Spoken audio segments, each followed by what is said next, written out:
안녕하세요. 저는 이제 124회 건설안전기술사 단기 요약반을 강의하게 되는 김정태라고 합니다. 반갑습니다.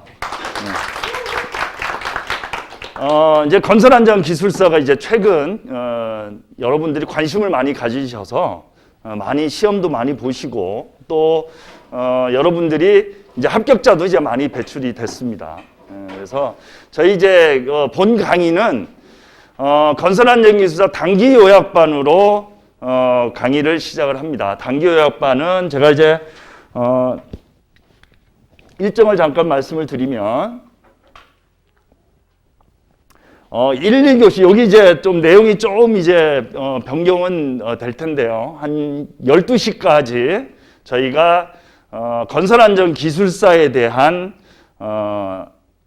요약 정리를 하고 저희가 90분 테스트를 통해서 실전 감각을 익히는 그런 순서로 진행을 하겠습니다. 그리고 문제풀이 이후에 문제 출제한 문제에 대해서 문제풀이를 하는 시간을 갖겠습니다. 사실 정규반하고 실전반을 이제 혼합하는 형태다 보니까 여러분들이 상당히 좀 빠듯하고 제가 이제 이 요약하는 어떤 부분에 있어서 전체적인 설명을 다 못 드리고 넘어가는 경우도 분명히 있을 수밖에 없습니다. 그래서 그런 부분을 좀 양해를 해주시고 지금 이제 9시부터인데 다음 시간부터는 한 30분 정도 강의 시간을 당겨서 시작을 하겠습니다. 그래서 8시 반부터 시작을 해서 12시까지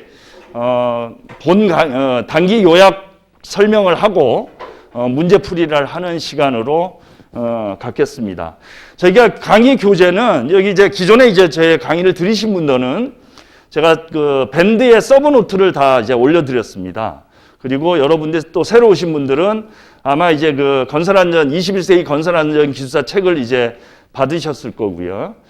지금 보면 건설안전 기술사 책은 하나의 오히려 이제 제 강의하는데 여러분들이 답안 쓰는데 보조자료로 생각을 하시면 되고 제 강의 자료는 서브 노트에 대한 그러니까 PPT 자료를 제가 공유를 해드리겠습니다. 그래서 그 자료로 여러분과 함께 124회를 하는 걸로 하겠습니다. 그래서 여러분들이 이제 처음 오신 분들은 제가 PPT 자료를 메일로 또는 밴드에 공유를 해서 그거를 좀 이제 미리 출력을 해오셔서 하시면 되고요. 기존에 그 자료를 가지고 계신 분들은 지금 변경되는 사항이라든지 새로운 사항만 제가 추가를 해서 설명을 드리는 걸로 하겠습니다. 그래서 지금 그 전에 하셨던 분들은 기존 자료를 가지고 그대로 공부하시면 될 것 같습니다. 이 PPT 자료도 상당히 많습니다. 한 700페이지 정도 될 겁니다. 아마 PPT 자료가. 그래서 이 이제 책도 아마 그 정도 되고요. 그래서 일부 이제 중복되는 것도 있지만 좀 차이 나는 것도 있습니다. 그러니까 그런 부분을 활용을 해서 여러분들이 들으시는데 도움을 좀 참고를 하셨으면 좋겠습니다. 자, 오늘 첫날은 어제 123회가 발표가 됐습니다. 이제 여기 이제 시험 보신 분들은 이제 많은 충격과 이제 또 시리에 빠져 있으실 텐데 우선 오늘은 저기가 123회 기출 문제에 대한 풀이를 하는 시간을 다시 한번 갖겠습니다. 제가 123회 시험 끝나고 제가 123회 문제풀이를 동영상으로 공유를 했습니다. 만약에 새로 오신 분들은 그 동영상을 공유를 해드리겠습니다. 그 동영상에 오늘은 그거보다는 이제 좀 짧게 제가 이제 강의가 이루어질 거고 그 동영상을 보시면 123회에 대한 문제풀이 시간을 가진 게 있습니다. 그거를 오늘은 간단히 123회를 갖도록 하고요. 그 다음에 이제 123회에 바탕으로 해서 124회에 대한 우리 이제 공부 전략을 한번 고민을 해보도록 하겠습니다. 그리고 그 내용 안에 뭐 이제 고득점 답안에 대한 부분, 이런 부분들이 함께 제가 오늘 설명을 드리도록 하겠습니다. 전체 이제 10강입니다. 10강 동안 해서 건설 관련법부터 토목공사까지 10강으로 이루어질 예정이고 마지막 그 한 주는 포커스 캠프라든지 실전 문제에 대한 부분을 좀 더 활용을 해서 여러분들이 시험 보는데 실전 감각을 익힐 수 있도록 그렇게 준비를 하도록 하겠습니다. 이 중간에 아마 이제 특강 형식으로라든지 좀 한두 번 정도는 학원에서 아니면 제가 동영상을 찍어서 여러분한테 공유하는 시간이 아마 좀 있어야 될 것 같습니다. 그래서 그런 부분들은 제가 매번 하면서 좀 더 제가 말씀을 드리도록 하겠습니다.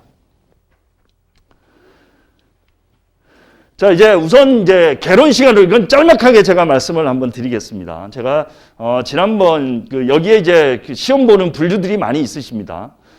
물론 이제 토목에 종사하시는 분, 또 토목 기술사를 가지고 계신 분들도 있고, 토목 기술사, 건축 기술사를 가지고 계신 분도 있고, 또 그렇지 않고 처음 입문하신 분도 있습니다. 그래서 이 부분은 제가 기술사를 가지고 계신 분들을 상대로 했는데 이건 뭐 큰 의미는 없습니다. 그래서 제가 이제 태단계 합격 전략해서 저희가 공부하는 데 있어서 건설 안전에 대한 어떤 개론을 잠깐 이제 설명을 드리도록 하겠습니다. 이건 이제 짧게 말씀을 드리고, 그 다음 123회에 대한 문제풀이 시간에 지금 하는 어떤 요 개론에 대한 부분과 한번 같이 매치를 해서 여러분들이 생각을 해보시면 될 것 같습니다.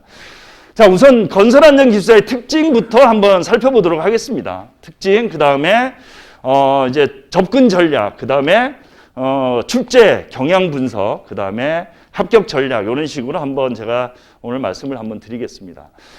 자, 여러분 건설안전기술사에 대한 관심이 이제 많이 있습니다. 얼마 전에도 또 이제 나왔고요. 지금 현장 해빙기 점검이라든지 이런 부분 때문에 우리 건설안전기술사의 수요가 상당히 지금 많이 늘어나고 있습니다. 건설안전기술사는 우리 토목이나 시공기술사 아니면 전문기술사하고 분명히 차이가 납니다. 어떤 차이가 있냐면 건설직에 종사하시는 분들은 다 시험을 본다는 겁니다. 지금 우리 기술사 시험에서 가장 많이 보는 게 건축이 한 1000명 내외, 토목도 한 1000명 내외입니다. 그 다음에 세 번째로 우리 건설안전기술사가 응시자가 한 700명 후반, 많게는 800명 초반 정도 됩니다. 예, 그리고 한 2016년도부터 이제 이후부터 폭발적으로 이제 늘어났습니다. 그때는 한 500명 정도 내외였다면 지금은 800명 내외로 많이 늘어났습니다. 그리고 이제 보시면 우리 건설안전기술사를 시험 보시는 대부분들이 건축 토목뿐만 아니라 안전 분야까지 건설직에는 종사하시는 모든 분들이 시험을 보십니다. 그리고 상당수는 더더욱이 여기 지금 제 강의를 들으시는 분들의 한 80-90%는 기술사를 다 가지고 계신 분들입니다. 물론 기술사가 없으신 분들도 있으시지만 대부분이 기술사를 가지고 있습니다. 여러분 경쟁자는 그런 분들과 지금 경쟁을 하고 있는 겁니다. 그러니까 출제 범위는 이제 산업안전보건법, 그 다음에 크게 건축, 토목, 그 다음에 시사적인 문제가 출제 범위로 들어가 있습니다. 그럼 학습 방향을 보시면, 자, 건축, 토목, 그 다음에 시사, 그리고 안전 분야에 걸쳐서 건설 분야에, 전 분야에 대한 문제가 출제가 되고 있습니다. 그러면 여러분들이 토목이나 어떤 전문 기술사를 공부하는 것처럼 하나에 집중해서 아니면 깊게 들어간다라면 진짜 어려워지는 시험이 됩니다. 그리고 123회라든지 문제 경향을 제가 말씀을 드릴 때 참고로 다시 말씀을 드리겠습니다. 그래서 좀 폭넓게 공부하는 방법을 여러분들이 좀 선택을 하셔야 되고, 더더욱이 효율적인 공부가 필요한 게 건설안전기술사입니다. 그리고 건설안전기술사는 절대 오래 공부해서는 안 되는 과목 중에 하나입니다. 왜 그러냐면 어떤 정책이나 법이나 이런 것들이 수시로 또 바뀌고 또 그거에 따라서 가게 되면 여러분들이 공부하기가 점점 어려워지고 자꾸 깊게 들어가는 경우가 발생이 됩니다. 그리고 이제 자격의 활용성은 여러분들이 이제 건축 토목뿐만 아니라 요 최근에 이제 많이 이제 시험을 보고 계시는 산업안전 지도사를 보는 데 있어서도 시험 과목이 면제되는 그런 좀 유리한 부분이 있습니다. 그다음 출제 빈도를 한번 보겠습니다. 출제는 기본적으로 예측이 가능합니다. 건설안전기술사는 예측이 가능합니다. 자, 제가 123회 강의를 하면서 제가 강조를 하고 제가 실전 문제 낸 부분들이 상당수가 많이 나왔습니다. 이거는 제가 예측을 잘하고 잘 찍어서가 아니고 여러분들도 다 예측할 수 있는 문제들이 출제가 됩니다. 어떤 특별한 경우도 분명히 있겠지만 대부분들이 그래서 말씀드린 법 개정 사항이라든지 어떤 시사적인 문제, 정책적인 문제가 출제가 되는 게 건설 안전입니다. 그리고 여러분들이 이제 건설 현장에서 산업안전보건법, 건축 토목, 그 다음에 건축 토목과 공통된 그런 항목들이 시험 문제 출제 대상이라고 보시면 되겠습니다. 학습 자료는 제가 이제 여러분들이 지금 받으신 이제 21세기 건설안전기술사 책과 서브노트가 이제 주가 되고 여러분들이 이제 그 요즘에는 뭐 인터넷이나 있는데 워낙 정보들이 많이 있기 때문에 그런 정보들을 활용을 하시고 또 우리가 이제 안전관리공단이라든지 국토부의 정책에 대한 부분 이런 부분을 여러분들이 참고로 하시면 됩니다. 그리고 여러분들이 뉴스를 듣거나 어떤 TV를 보실 때 사례라든지 재해가 요즘에 많이 일어납니다. 건설 사고가 많이 일어납니다. 여러분들이 이제는 그러한 어떤 뉴스에 대한 부분이라든지 건설 안전 분야에 대한 부분을 좀 더 여러분들이 앞으로는 좀 관심을 가지시기 바랍니다. 자, 이제 그렇다면 우리 토목이나 건축 그리고 다른 어떤 기술사를 가지고 계신 분들의 건설 안전을 접근하는 장점이 있습니다. 강점. 첫 번째는 이미 여러분들이 기술사를 가지고 계신 분들이나 기술사 시험에 경험이 있으신 분들은 답안을 작성하실 수가 있습니다.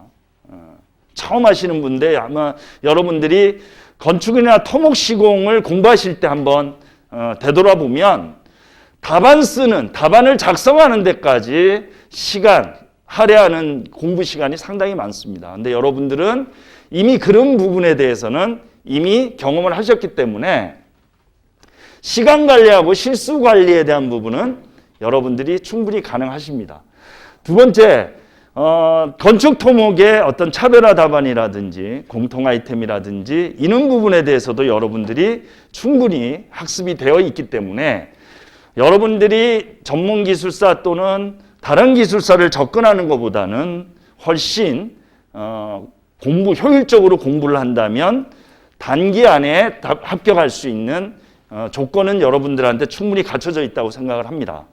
그래서 여러분들이 그런 조건들을 최대한 활용을 하시고 건설 안전만의 어떤 특징을 좀 더 답안에 반영을 하신다면 길게 가지 않고 단기에 합격할 수 있는 종목이 바로 건설 안전 기술사입니다.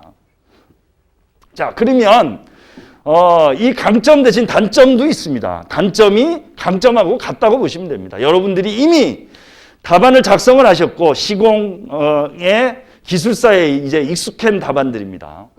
아까 말씀드렸듯이 건설 안전은 어떤 특정 한 분야의 어떤 문제가 아니라 건설 전반에 대한 문제입니다. 그래서 토목 문제가 나오거나 건축 문제가 나왔다 해서 건축 토목의 어떤 개념으로 접근하신다면 절대 합격할 수가 없는 시험이 건설 안전 기술사입니다. 그래서 시공에 대한 답안, 그동안 여러분이 공부하셨던 시공에 대한 답안을 건설 안전으로 답안에 전환하는 게 여러분들이 가장 큰 숙제입니다. 그 다음 두 번째는 여러분 이제 기술자적인 생각이 법과 관련돼 있어서 상당히 좀 주춤하는 경우가 많습니다. 근데 건설 안전 기술사는 법을 뗄래야 뗄 수가 없습니다. 법이 기본이 되지 않고서는 할 수가 없습니다. 근데 여러분들이 현장에 경험한 시공 자체가 모두 법과 관련된 것들입니다. 단 그 법이 어떻게 적용이 됐는지를 여러분들이 생각을 하지 않았을 뿐입니다. 그래서 여러분들이 법에 대한 부분을 좀 더 관심을 가지고 공부하셔야 된다는 겁니다. 또 한 가지는 절실함이 떨어집니다. 시공할 때보다. 그래서 간혹 한두 번 시험 보고 포기하시는 분들이 의외로 많이 있으십니다. 그래서 절대 그러시면 안 됩니다. 그래서 안전은 반드시 시험을 보셔야 됩니다. 물론 시험 공부량하고 합격 가능성하고 100% 비례한다고 보지는 않습니다.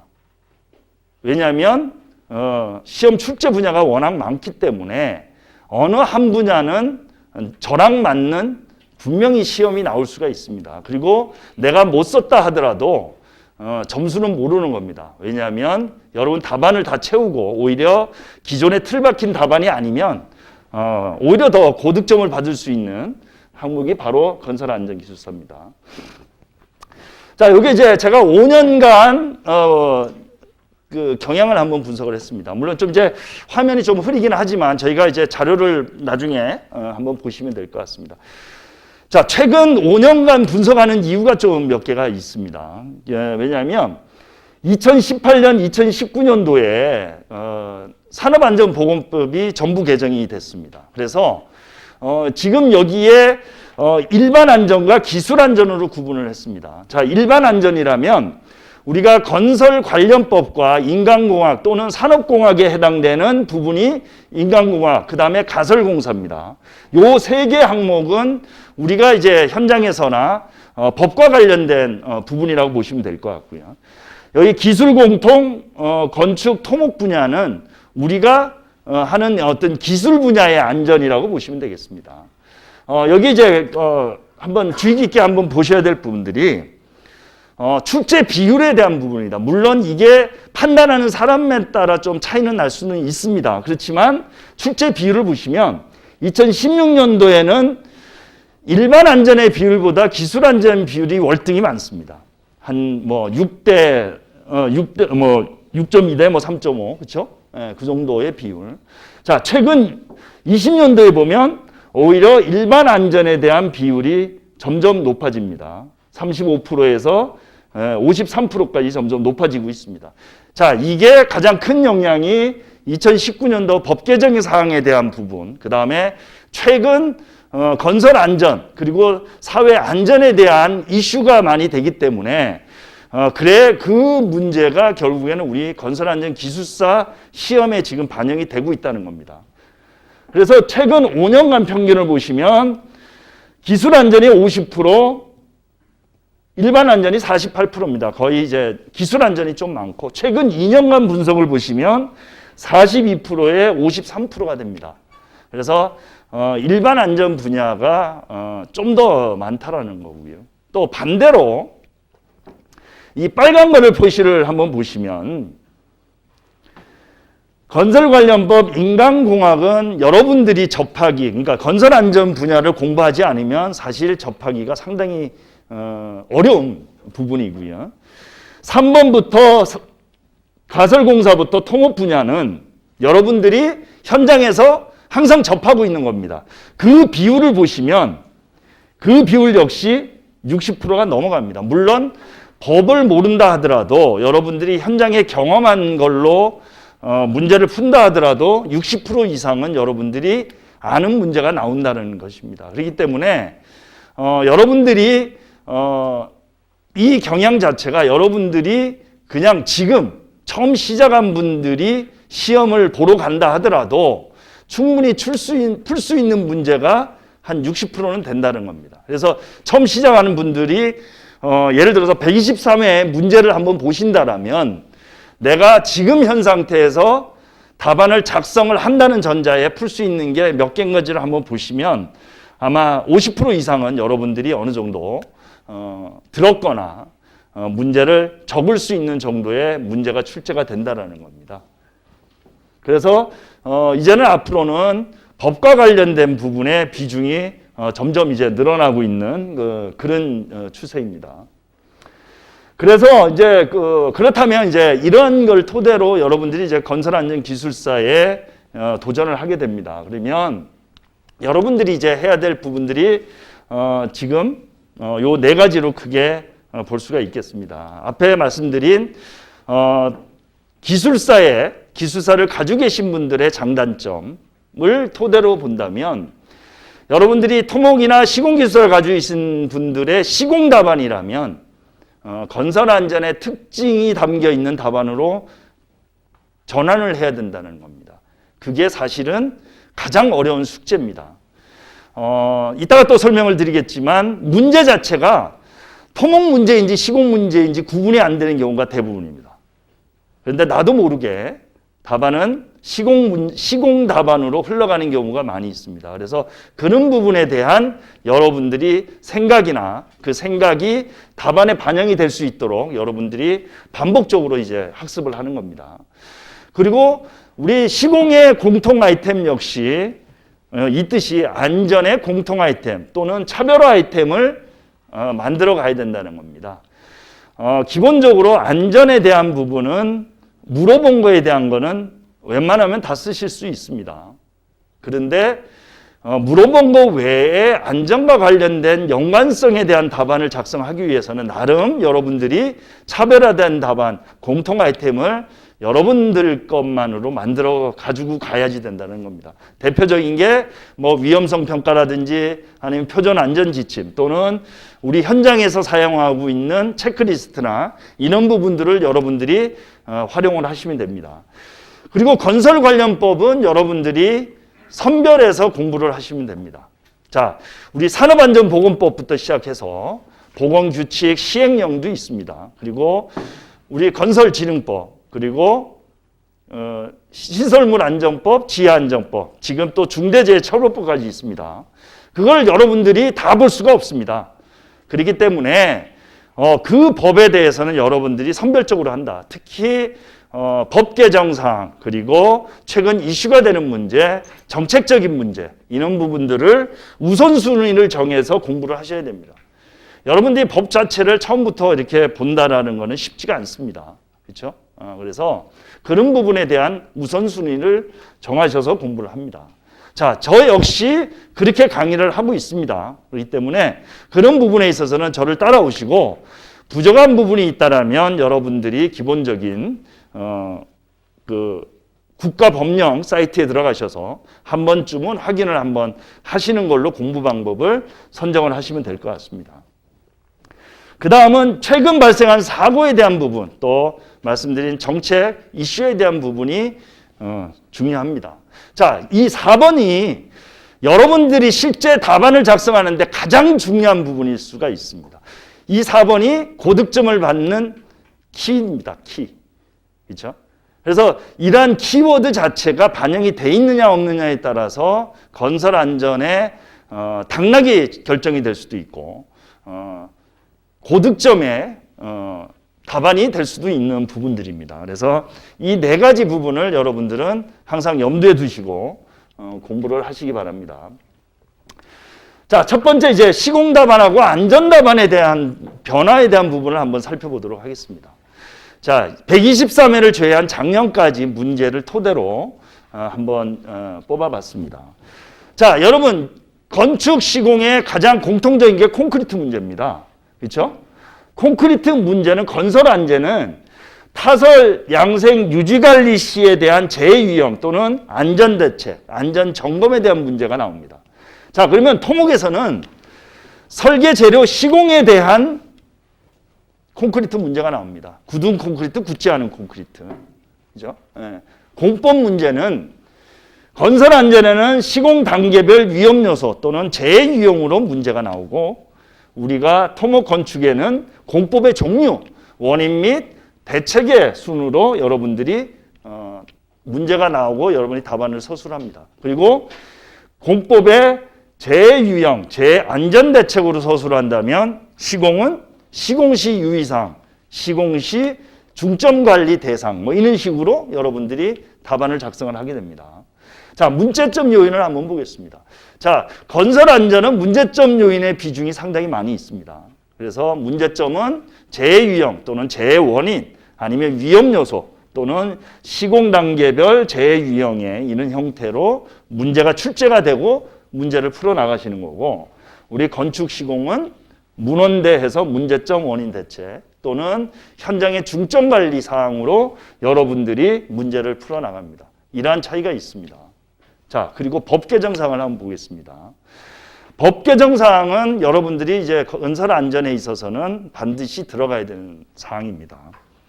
자, 근데 우리 토목에서는 그런 부분들은 제한적입니다. 우리 건설 안전은 산업안전보건법부터 건설진흥법까지 전체 법을 망라를 하지만 토목 건축은 건설진흥법이 주가 되고 지하안전법이나 시설물안전법 정도를 건드리게 됩니다. 그 서술 방식에 대해서 한번 말씀을 또 드리겠습니다. 건설안전의 서술 방식은 어떤 분류식이나 이런 것보다는 나열식의 서술 방법이 많이 있습니다. 예를 들어서 우리가 특별안전교육의 종류라든지 아니면 그러한 사항은 뭐 1번부터 뭐 13번까지 뭐 5개, 10개 되는 경우가 많이 있습니다. 그거를 분류해서 해서 쓸 수는 없습니다. 그렇죠? 그리고 법사항도 1번부터 5번, 뭐 1번부터 10번까지 1항, 2항, 3항 해가지고 있습니다.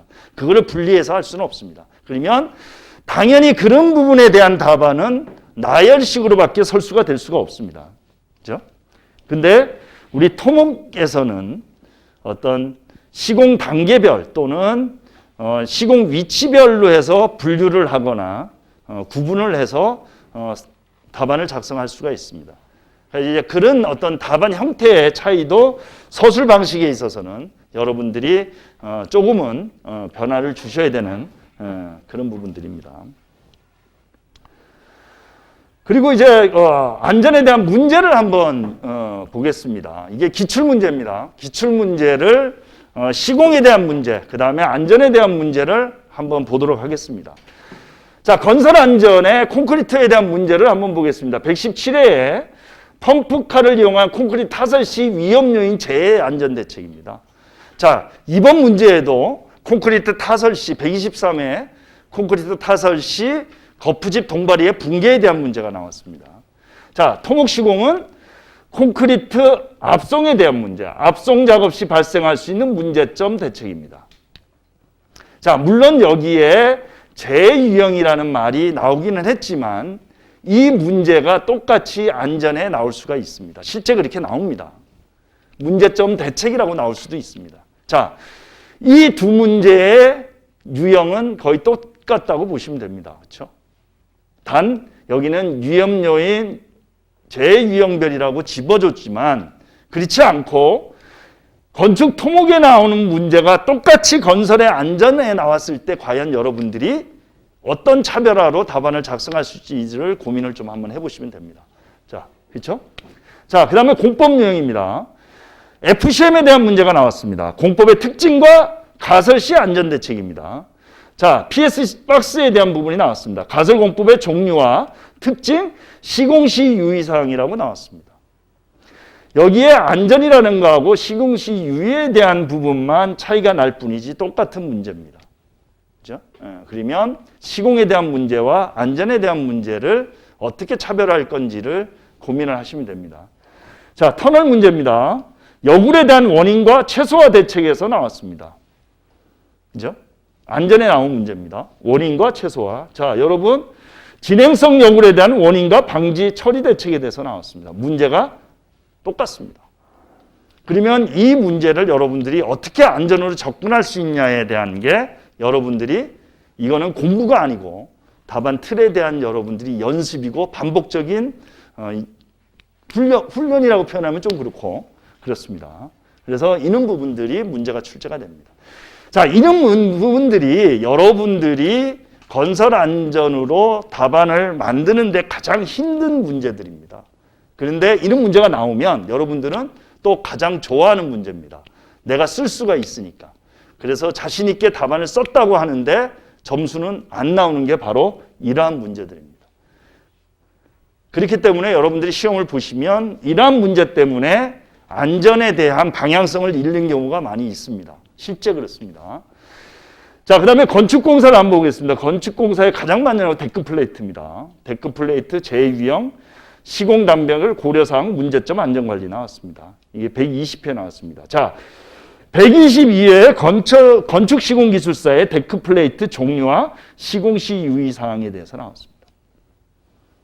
자, 위에 나온 거랑 그럼 거의 같은 문제 유형입니다. 그렇죠? 자, 철골조에 대한 문제, 재유형 사전검토사항, 철골조에 대한 순서별 품질관리 방안에 대해서 묻는 문제가 나왔습니다. 자, 이렇듯 토목 건축공사에 대해서는 여러분들이 안전 문제라고 특별히 있는 게 아니고 여러분들이 안전 답안으로 바꿔 가셔야지 되는 겁니다. 문제가 안전 문제, 뭐 시공 문제가 따로 있는 게 아닙니다. 자, 그 다음 여러분들이 이제 그 공통 아이템입니다. 이 공통 아이템이 제가 이제 표현은 공통 아이템으로 했지만 차별 아이템이라고 보시면 되겠습니다. 건설 안전에서는 공통 아이템의 활용도가 두 가지입니다. 첫 번째는 시간 관리할 수 있는 공통 아이템을 만드셔야 되는 거고, 두 번째는 차별화된 공통 아이템입니다. 자, 차별화된 공통 아이템은 좀 전에 말씀드린 건설 안전의 고득점을 받을 수 있는 아이템입니다. 말로는 공통 아이템이지만 공통 아이템이 단 이 공통 아이템은 하나의 키워드도 공통 아이템이 될 수가 있습니다. 그리고 하나의 어떤 블럭 형식으로 여러분들이 만드셔도 되는 겁니다. 그냥 우리가 시공에 있어서 공통 아이템이라면 뭐 조사사항 아니면 공법시 뭐 주의사항 뭐 이런 부분들이 될 수 있다라면 안전만의 공통 아이템을 여러분들이 한 번쯤은 고민하시고 만드셔도 됩니다. 자, 그러면 공통 아이템의 대표적인 걸 한번 보겠습니다. 설계 안전성 검토, 시공 단계별 안전보건 대장, 안전관리계획서, 공사 사전 검토 사항, 사업 단계별 중점 관리 사항이라고 제가 표기를 한번 해봤습니다. 자, 이 내용은 여러분들이 항상 현장에서 접하고 현장에서 해야 되는 업무들입니다. 그래서 설계 단계, 발주 단계, 시공 단계, 준공 단계로 해서 여러분들이 안전관리 사항에 대해서 업무를 실제 보고 계십니다. 그리고 여기 계신 분 대부분 책임자에 계시는 분들이기 때문에 더더욱이 여러분들은 이러한 시공 단계부터 설계부 단계부터 준공 단계까지 경험을 하신 분들이고, 그거에 따라서 여러분들이 이 부분에 대해서 다 여러분들이 한 번쯤은 경험을 하시리라고 생각을 합니다. 단 안전에 대해서 관심이 좀 덜 하셔서 잊혀졌거나 아니면 그냥 넘어가는 부분들이 많이 있을 거라고 생각을 합니다. 자, 그 다음 이제 뭐 이슈가 되는 부분입니다. 건설, 스마트라는 용어가 이제 대세입니다. 그렇죠? 벌써 이제 몇 년 전부터 나왔습니다. 자, 건설 안전의 스마트화가 지금부터 되게 더 이제 활성화됩니다.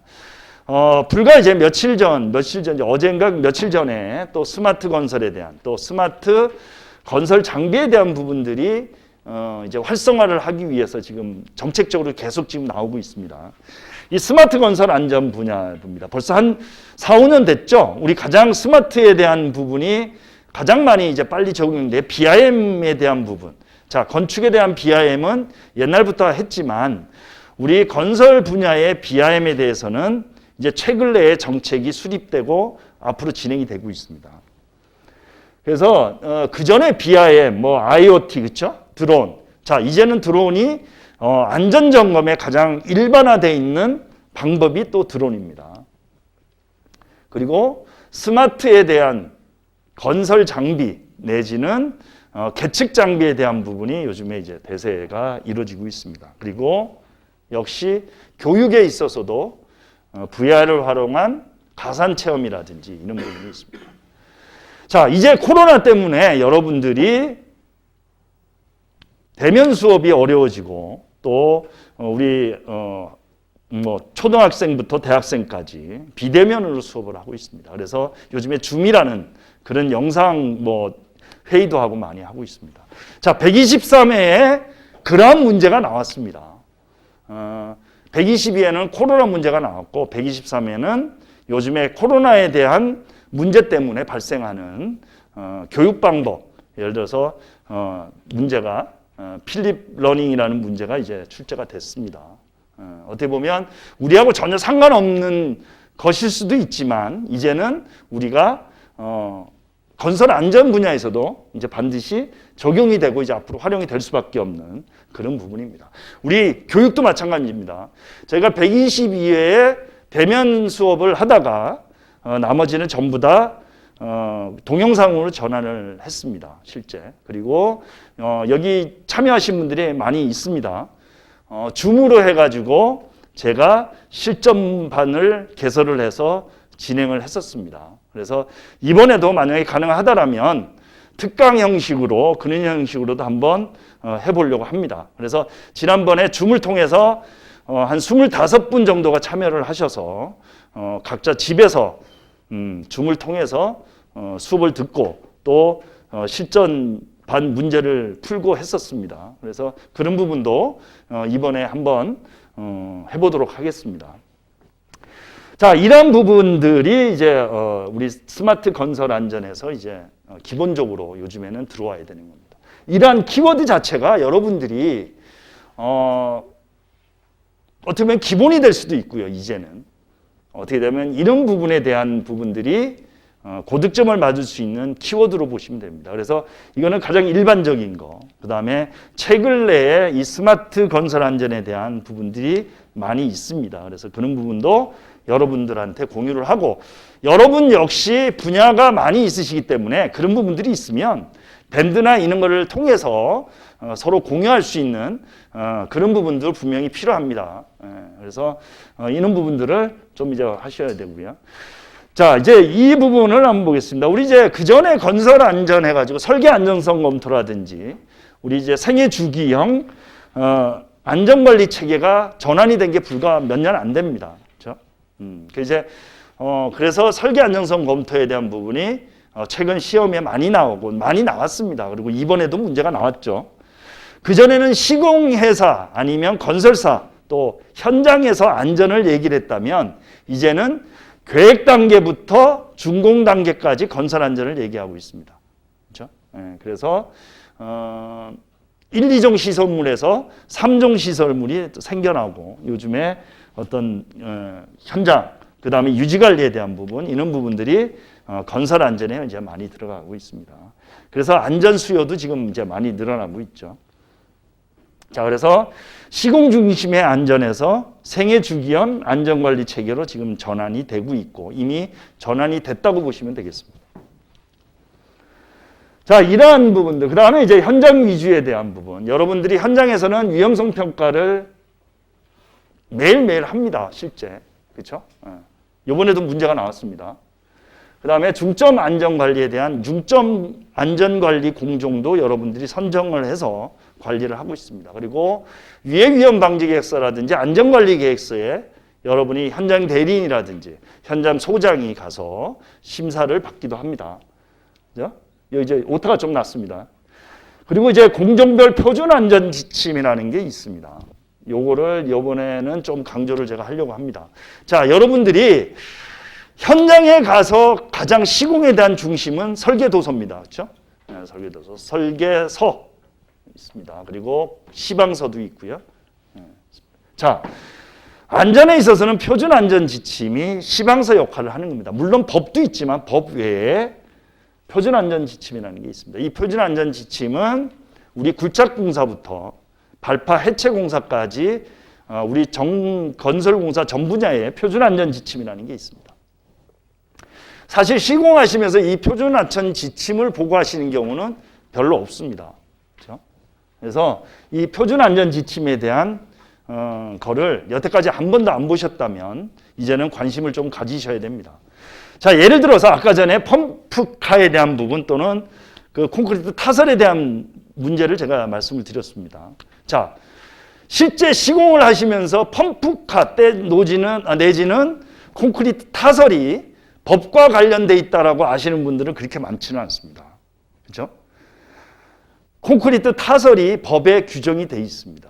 자, 거푸집 동바리도 법에 규정이 돼 있습니다. 근데 여러분들이 시공을 하시면서 당연하게 여러분들이 펌프카를 세팅을 해서 타설을 하고 합니다. 근데 그 규정은 법에 분명히 명시가 되어 있습니다.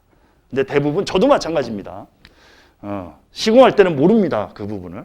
당연히 뭐 타설을 하고 당연히 해야 된다라고 합니다. 근데 여러분들이 이제는 답안을 작성을 하실 때는 법과 관련된 부를 답안에 적어 주셔야 됩니다. 자, 펌프카 아니면 콘크리트 타설, 거푸집 동바리에 대한 문제가 나온다면 여러분들이 현장에서 많은 안전조치나 이런 걸 해보셨을 겁니다. 플러스 법에 대한 사항을 이제는 여러분들이 답안에 서술을 해주셔야 되는 겁니다. 그래서 그러한 부분들이 이 표준 안전 지침이라든지 각 우리 법에 다 명시가 되어 있습니다. 그래서 그런 부분들을 이제 앞으로는 여러분과 함께 고민을 하는 시간을 많이 갖도록 하겠습니다. 자, 그 다음에 이제 관련법을 선별적으로 학습을 하자입니다. 자, 이제 법 개정 사항입니다. 작년까지 법 개정 사항에 대해서 많이 문제가 나왔습니다. 이게 이 자료가 작년에 제가 작성된 자료입니다. 물론 일부 이제 편집만 한 부분입니다. 작년에 제가 6개에 대한 법 개정 사항을 제가 말씀을 드렸습니다. 자, 첫 번째 이사회 보고 승인에 대한 부분, 그 다음에 도급 관련돼서 도급 금지 제한, 그 다음에 건설기계에 대한 부분, 그 다음에 물질안 보고 자료, 그 다음에 공정안전 보고서, 그 다음에 산업안전보건 규칙에 대한 계급부하고 지게차에 대한 문제를 제가 언급을 했습니다. 이 중에 나온 게 그 다음에 기타 개정 사항으로 화재 감시자에 대한 문제를 제가 이제 언급을 했습니다. 자, 여기에서 이번에 문제 나온 게 물질안전보건자료, 화재 감시자, 지게차가 문제가 나왔습니다. 지금요. 물질안전보건자료, 화재 감시자, 지게차가 문제가 나왔습니다. 그러면 1번에 대한 문제는 올해는 반드시 나옵니다. 이거는 내가 장담을 할 수가 있습니다. 자, 이사회 보고 승인에 대한 문제가 지금 중대재해처벌법하고 서로 관련이 있습니다. 사실 지난번 그 123회 중대재해처벌법에 대한 부분을 제가 이제 실전 문제에 냈습니다. 자, 이미 이제 그 중대재해처벌법이 내년에 이제 시행이 되지만 그것 때문에 요즘에 건설사들이 되게 이슈화가 돼 있습니다. 실제. 그리고 중대재해처벌법과 관련해서 각 로펌들하고도 연계해서 지금 나름 어떤 회사 내부적인 문제도 나름 이제 분석을 하고 있습니다. 실제. 그래서 이 이사회 보고 승인권은 이제 사업주에 대한 책임 강화에 대한 부분이 점점 이제 강화가 되고 있습니다. 그래서 여러분들이 출제는 안 되더라도 답안에는 반드시 여러분들이 언급을 하셔서 시사적인 문제라든지 이런 부분이 반영이 될 수 있도록 하셔야 됩니다. 즉, 이러한 부분들이 여러분들이 건설 안전에 차별화가 될 수 있는 부분들입니다. 그래서 이런 법들은 제가 이제 지속적으로 말씀을 드릴 겁니다. 그래서 일부는 여러분들이 외우기 싫어도 외울 수 있게끔 반복을 해드립니다. 그러니까 그런 부분들은 여러분들이 편하게 들으시고 나름 좀 관심만 좀 더 가지시면 될 것 같습니다.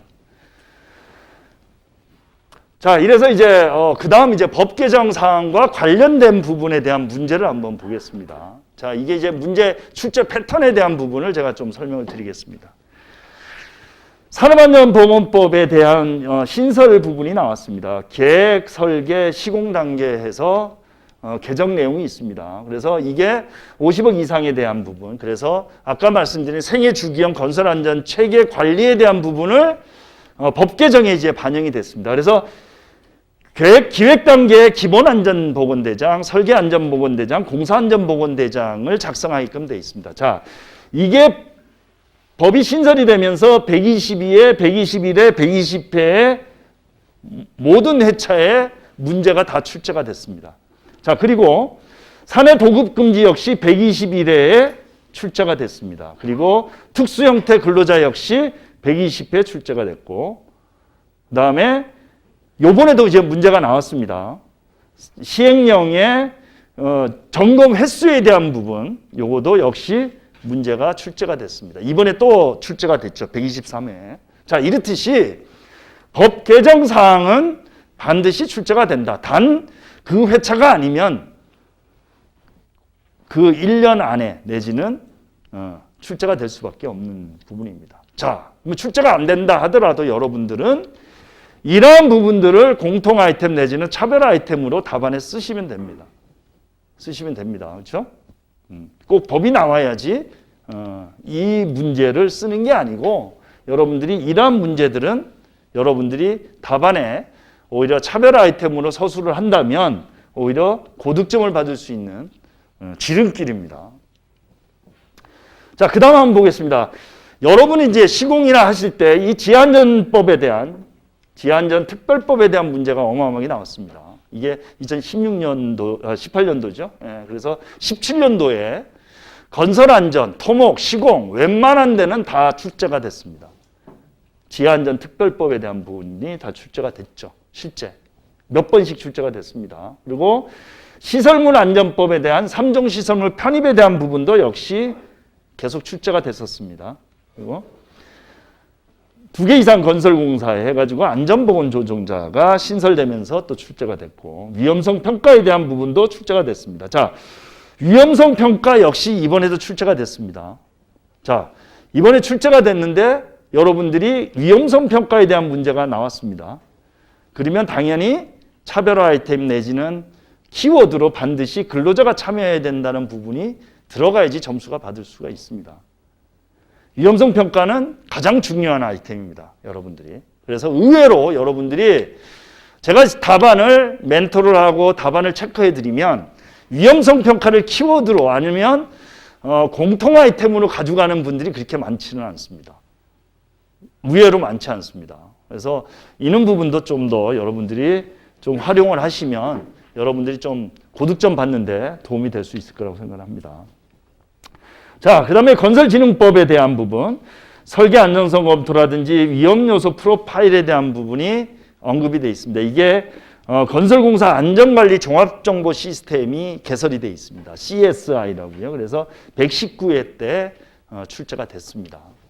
자, 이렇듯이 여러분들이 정책 발표라든지 법이 개정이 된 사항에 대해서는 반드시 출제가 된다. 자, 출제가 안 되더라도 여러분들은 이러한 부분들을 답안에 써주셔야지 고득점이나 차별 아이템이 될 수 있다는 겁니다.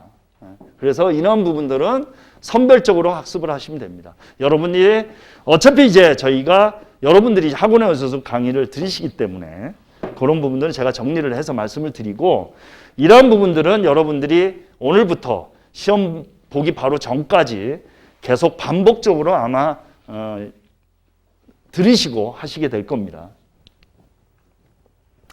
자, 그 다음은 이제 사고와 관련된 부분입니다. 자, 포항 사고가 많이 났었습니다. 그의 포항 지진이 일어나면서 1년 내내 문제가 나왔습니다. 그렇죠? 여기 외에 기둥의 자굴이라는 문제도 안전에 출제가 된 적이 있습니다. 그래서 포항 이론에 대한 지진으로 인해서 114, 115에 출제가 됐습니다.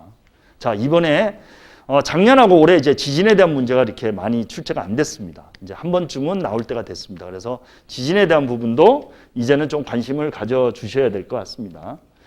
그 다음에 이제 화재 사고가 많이 났죠. 2017년도. 그래서 지금 이제 화재에 대한 문제가 출제가 됐고, 또 유명한 상도 유치원 흙막이 붕괴가 됐습니다. 바로 또 출제가 됐습니다. 그 다음에 이제 고양시의 열수송 문제, 그래서 이 역시 열수송에 대한 문제가 출제가 된 바가 있습니다. 그리고 이천물류에 대한 부분도 이제 출제가 됐습니다.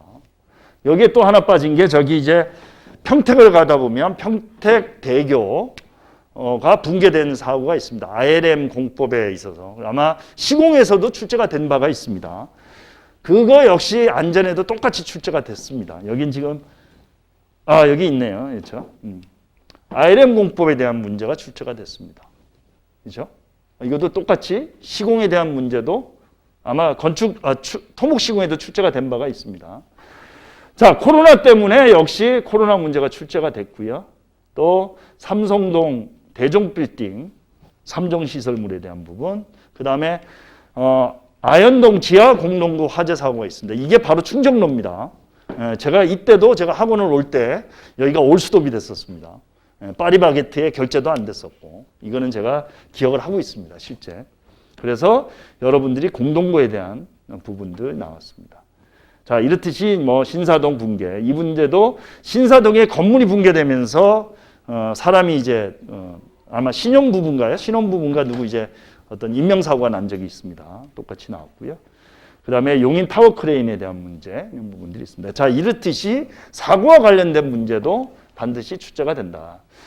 자, 그러면 이제 여러분들이 이제 아까 말씀드린 법에 대한 문제, 어떤 사고에 대한 문제, 그리고 여러분들이 각 우리 시공에서 하는 어떤 각 그 유형별 안전 접근 방법을 여러분들이 한번 알아보셨습니다.